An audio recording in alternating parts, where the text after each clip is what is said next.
This is the first time that the people of New Jersey will be able to speak to this issue since 1976. And I understand it was a long, hard battle with a lot of strong personalities to get to where we are today. And as somebody who in concept supports the expansion and supports the idea of creation of jobs in New Jersey, particularly, hopefully, in the North, where I represent, I have misgivings about the details of this bill, and I think, unfortunately, as we have a tendency to do, we're missing an opportunity here.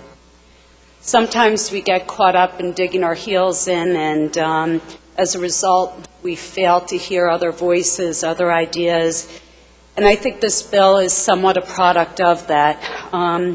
Today, we had many bills on, about $240 million in proposed spending bills to combat poverty. A lot of us on this side of the aisle had to vote no on things that may be good ideas, but we don't have the money. It's outside the budget process. And when queried, where would that money come from, no answer was given. We have a significant TTF issue in this state. We have billions in unfunded pension liabilities. And we all sit here and all talk about ways to try to make our state better. We know we're the most taxed state in the nation. Regardless of whether or not we want to accept it, we're driving people out of our state day in and day out.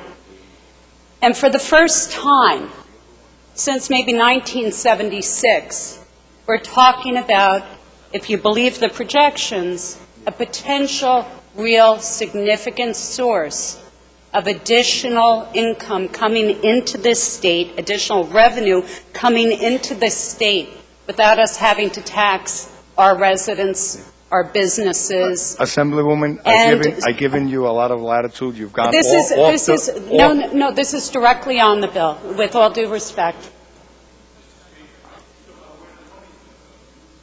No, I was talking about where she says where the money's going to come from, and she's no. Okay. I'll get there. I've given you latitude, okay. So just keep it to the bill. Rather than be smart, allow flexibility to the state to use the additional revenue coming in under this proposed bill to stabilize our pension crisis, to replenish our TTF, to combat poverty.